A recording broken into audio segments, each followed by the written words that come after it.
making sure children are healthy, safe, loved, ready to learn, succeeding in school and in life. This is Our Children, a program brought to you by the Children's Trust.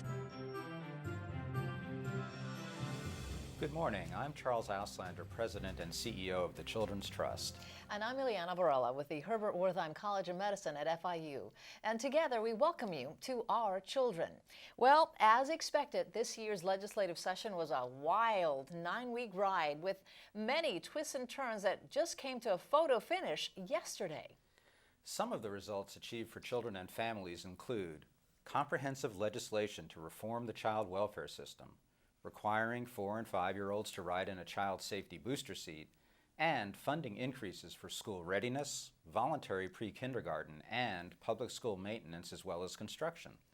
About midway through session, more than a dozen members of the Children's Trust Youth Advisory Committee traveled by bus to Tallahassee during Children's Week to share their opinions with lawmakers and learn about the legislative process from child advocates and lobbyists like Diana Ragbeer, the Director of Public Policy of the Children's Trust. Here are some highlights of that eye-opening experience. We had our 4 years of deficit years, and now the economy is starting to improve. And what we're seeing is that we're no longer cutting things, but we're trying to restore budgets that we had to cut in the past years. How can we make those opportunities better for also socioeconomic? Yeah, well, that's the function of our public schools, our public colleges and universities. I think it's very important as a 18-year-old teenager to be able to speak in such a big place as Tallahassee. A lot of my peers and kids in my community don't get a word or anything or get to express how they feel about certain topics. So I think it's important at a young age to start to saying what you have to say and start to advocate and to really communicate with your community and to let them know, because once one person starts, then three people advocate for the same, and then you have a whole community, a whole state, and maybe a whole nation. Children are so important. They're our future, and they're what's going to bring us the next step in life. And I think that children should be one of the main issues all the legislators should be focusing on.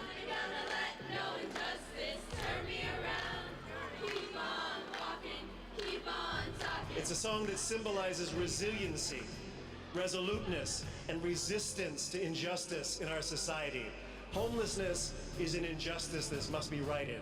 Since 2007, Florida, out of the 50 states, has had the highest increased rate in homelessness. Let us as a community show our homeless brothers and sisters that they are not alone, that they can, and that we care. We applaud the Florida legislator for advancing a number of bills this session that support an improved child welfare system that favors newborn health screenings, early childhood education, and increased healthcare access and funding for programs such as Kid Care. Our youth becomes tomorrow's adults to lead our country, and without advocacy, then nothing would be done, because no one would speak their opinions and no one would be able to be heard. Even though we can go and present our point to people, we have to make sure that we move them to action. Not everyone has the opportunity to voice their opinion, and as the YAC, we voice those opinions. We voice the forgotten children. We want people to advocate. We want people to engage.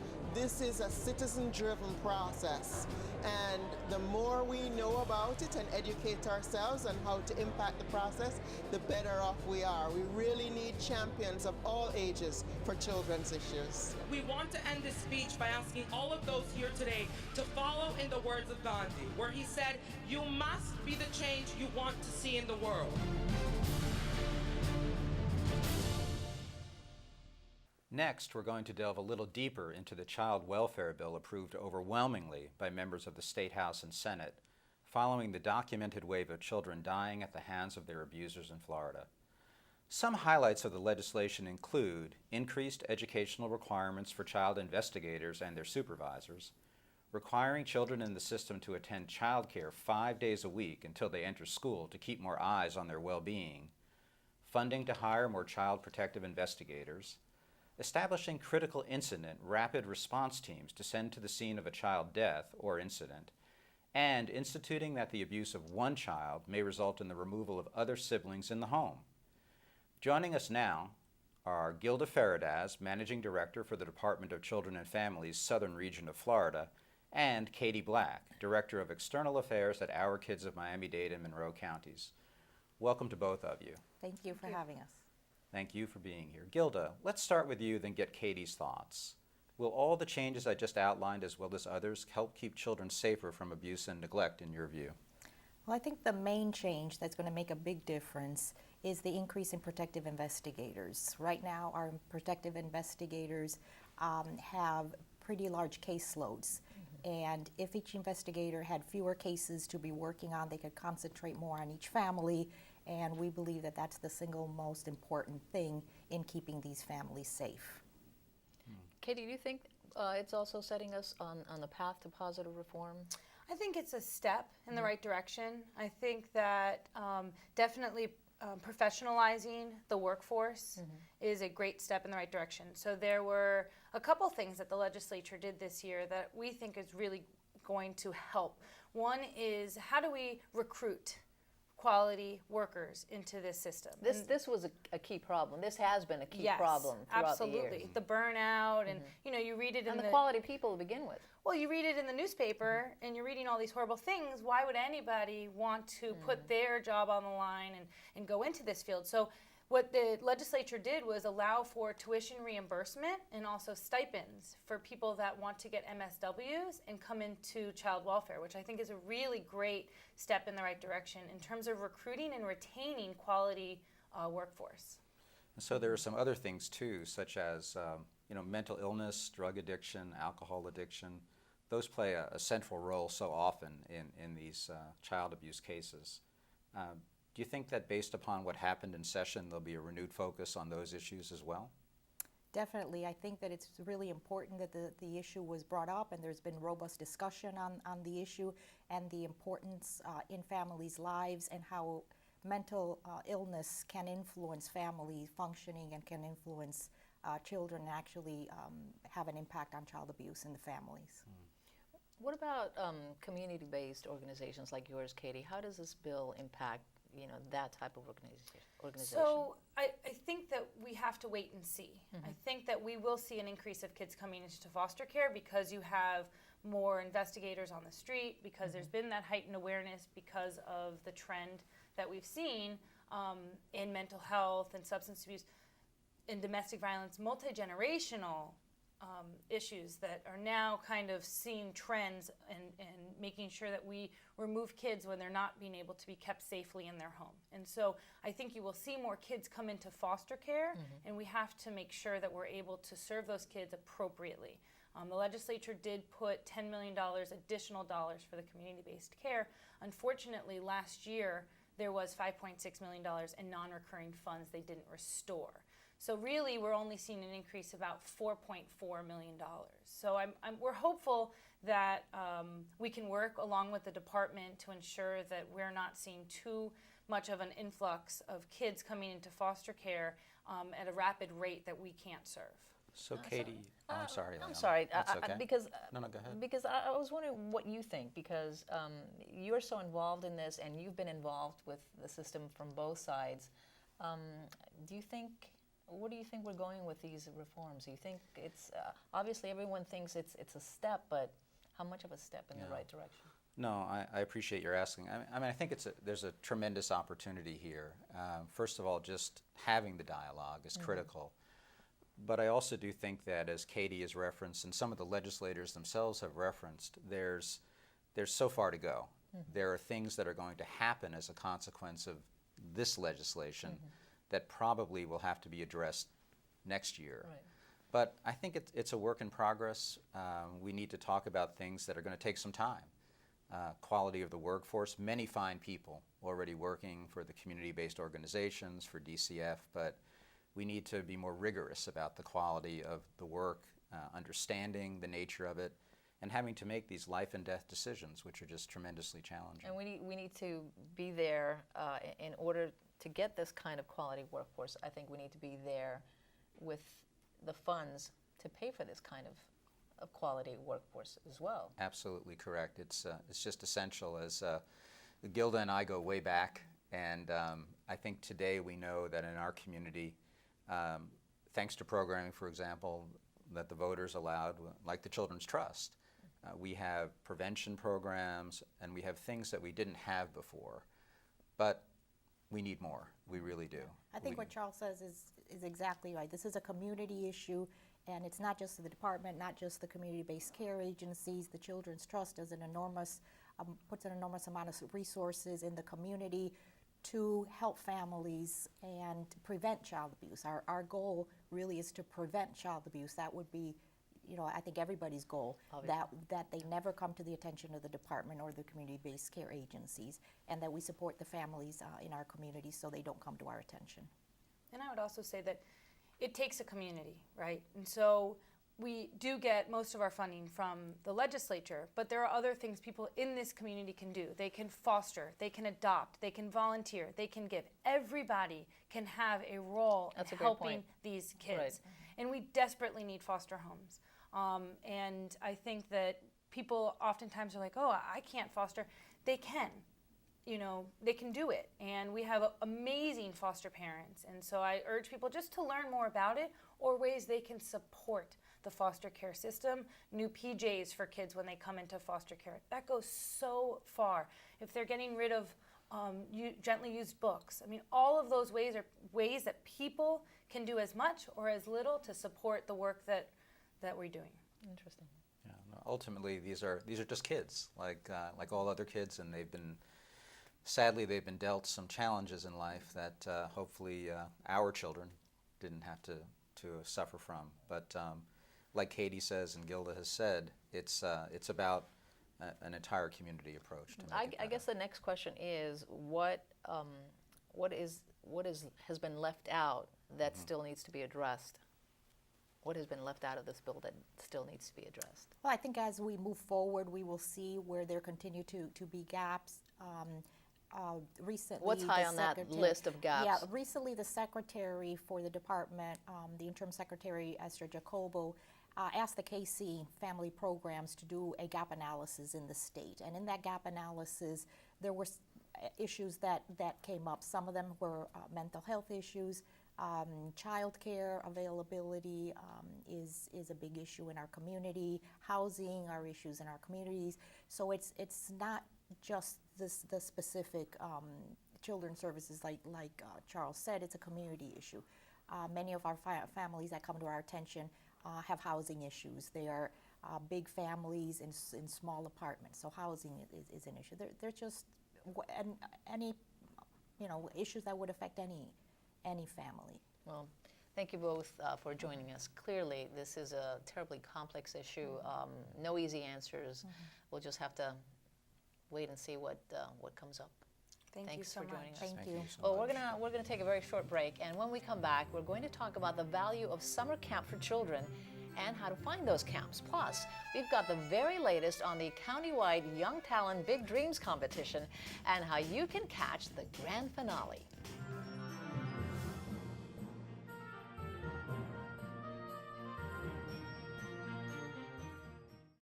Summer's a great time for fun in the sun, but it's also when some children fall behind.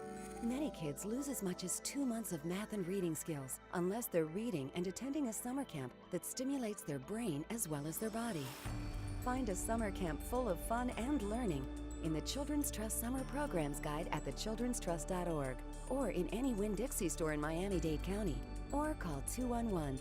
The Children's Trust, because all children are our children. Books are the key to unlock a child's imagination and open their eyes to a world of learning. But in some communities, the ratio of books per child is 1 to 300. The Children's Trust encourages you to introduce your children to the power of your nearest library. Increasing access to books helps your child succeed in school, and the best part is that this amazing resource is absolutely free. To learn more about how to make reading a priority for your child, visit thechildrenstrust.org and click on Read to Learn, because all children are our children. It's not about the classroom or the computers or how much money you make. It's not where you live or where you come from. When it comes to kids succeeding in school, the #1 factor is me, me, moi, yo. Parents like me and you. If you want to make a difference in your children's lives, read to them, be selective about their care, encourage them to get good grades. You have to be active and involved. To find the support you need, log on to thechildrenstrust.org. The Children's Trust, because all children are our children.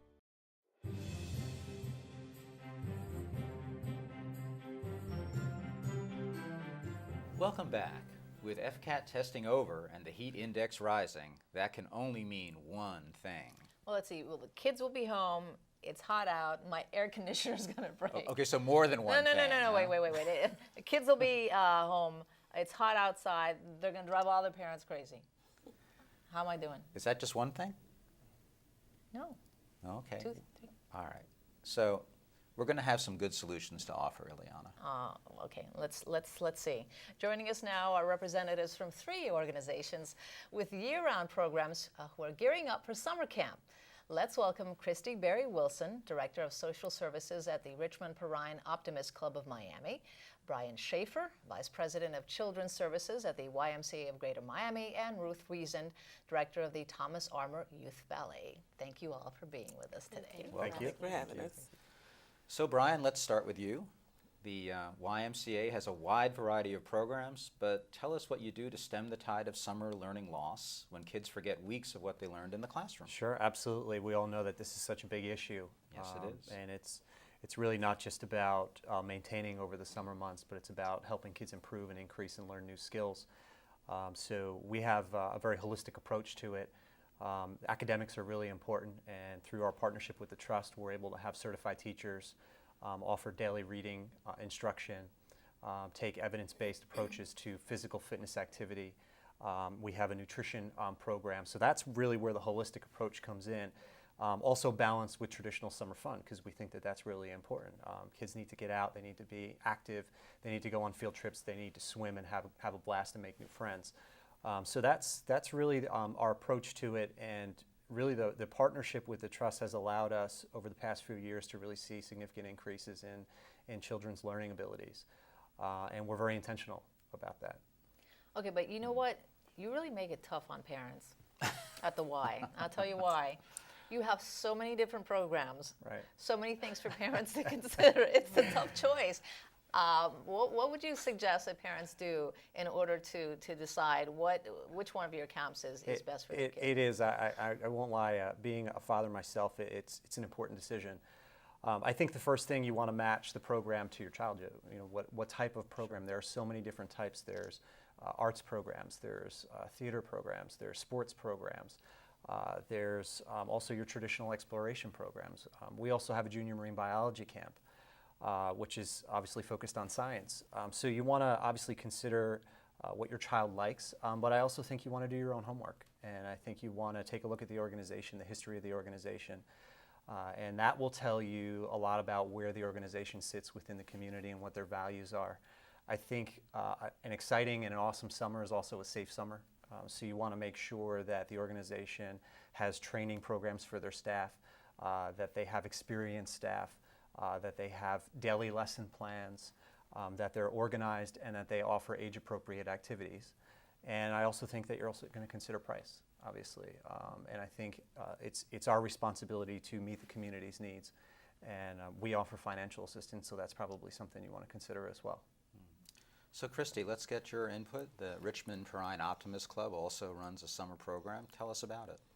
Well, we are offering summer camp services in 3 areas of the South Miami-Dade community. We're serving kids who are ages 6 to 13. And fortunately, because of the efforts from the Children's Trust through their Read to Learn initiative, we've been able to partner with FIU with their Summer Readers Explorers program, where we're able to provide summer camp services to those up-and-coming VPK children and also the rising first graders. So they certainly will be engaged in a lot of fun and educational activities in our summer camp programs. And let's not forget, this summer, the Summer Reading Explorers is also a special program for rising second graders. And so we're really adding to that and very excited about both the learning potential, as Brian was also talking about earlier, but also the fun potential. Yes. Let's talk about fun. Let's Ruth, talk about your camp is focusing obviously on dance. Is it just for beginners, or is it just for advanced dancers, or can? Well, we actually, our program actually starts at 2, and we Wow. like to say it goes to 92. Wow. And everything in between. But we have 14 different levels in the ballet program. It's a very age-appropriate syllabus. It changes from year to year. When they're, pre-K and even 6 years old, it's creative movement or pre-ballet. Once they hit 7 years old, it becomes academic, and I kind of compare it to playing scales. That's when the hard work really begins. And each year after that, they add on more in terms of mastery of new skills, and becomes more and more complicated until they go on point, which is what everybody thinks of when they think of ballet. So we really go all the way through a professional level. So Ruth, I'm going to throw you a softball here. I know we've talked about these things before, but tell our audience a little bit about the connection between arts and academic performance in your view. I know you think it's vital. I do, and when we first started this program over 25 years ago, we really thought we were giving ballet lessons, and that some kids were going to become professionals and some kids were not. But what we really found out after doing it for these many years is that what we're really giving the kids are crucial life skills that go way beyond the art form taught. And I think that can be taught with any art form or any discipline. So what the kids learn at a very early age is discipline, focus, attention to detail, teamwork, and perhaps most importantly, delayed gratification. Our kids learn that nothing happens overnight. It doesn't happen in a month. It doesn't happen in a year. It takes years and years to achieve mastery over any skill. So, ironically, I always like to say that's the same amount of time it takes to go to medical school. So when our kids graduate, and 99% of them do go on to get a college degree or into a professional program, it's not a coincidence that a large proportion of our children do go beyond a BFA or any bachelor's program and earn a master's or a PhD. I think it's important that we've been talking about, not just having fun, but this learning component that the Children's Trust believes is so important, and that's because we're always talking about the summer learning loss. Charles, I don't think a lot of parents understand how true it is. It's a big issue, and candidly, it's even a bigger issue in some of our neighborhoods where there really aren't alternative opportunities to do things during the summer. And the bottom line, when you think about it, it's really fairly straightforward. Children who don't have any access to learning, to reading during the summer, they may not do it themselves, and as a consequence can lose literally up to 2 months worth of learning each summer. And think about that. Every summer, learning loss of 2 months builds up, and pretty soon, every time you start in the fall, you have to back into what you already had learned. So it's a critical thing. So our camps obviously have this learning component built in, and and I know that we put out a summer camp guide. You want to tell us about that guide and where people can find it, so that I do. It's very important. And I also want to emphasize, if you don't mind, that our summer programs also are not just for general population kids, but we have programming for special needs children with disabilities, and that's an important part also. And I suspect that each of these programs is also doing some of that. And all of that work. is in the guide. All of that is in the guide. Right. So the guide is available at any Winn-Dixie store.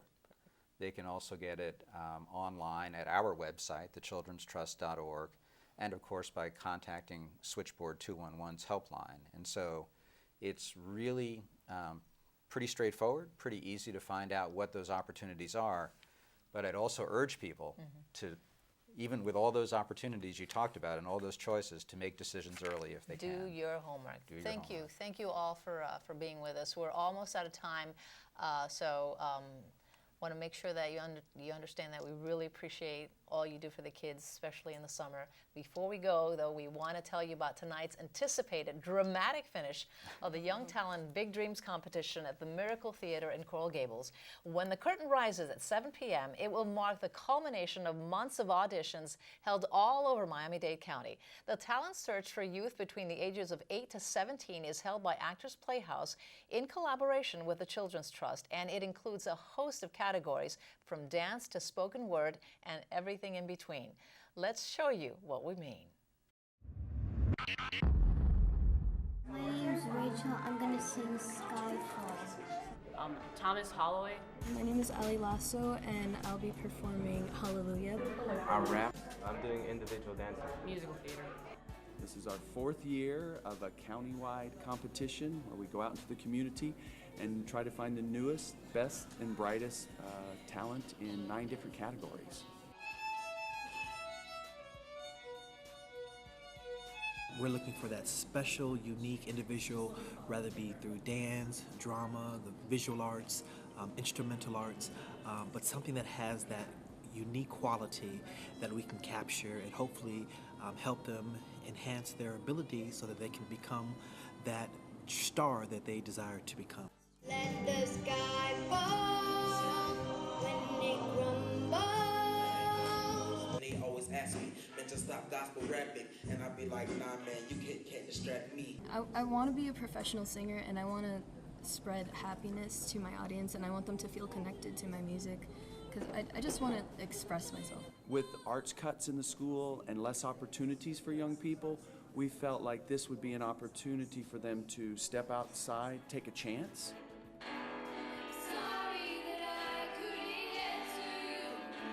Try something new, challenge themselves, and give those kids that might not normally have a performance opportunity at their school an opportunity, a place to come and, put their talent to the test. I went on a field trip 2 times here, and I was inspired to be in it.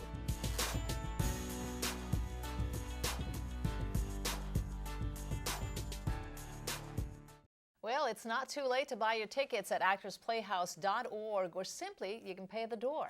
It's only $10, and tonight you will see the best of the best. One of the evening's celebrity judges is 7 News anchor and Deco Drive show host Lynn Martinez, and courtesy of WSVN, the overall grand prize winner will be flown with a parent to see the American Idol finals in Los Angeles live on stage. Charles, I bet you'd love to go see J-Lo, huh? Yeah, they already told me that I can't sneak on the flight. Can't. Oh, no, bummer. But I'm going to the show anyway, even with that. I am too. I had a great time last year, so did I. I'm See you hoping there. for a repeat.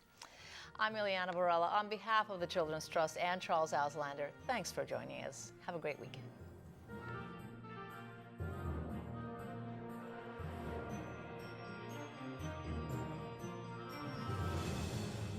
Our Children is brought to you by the Children's Trust. The Children's Trust invests in programs and services that help make children healthy, safe, loved, ready to learn, succeed in school and in life. To access its funded programs and services in Miami-Dade County, visit thechildrenstrust.org or call the Children's Trust helpline at 211, because all children are our children.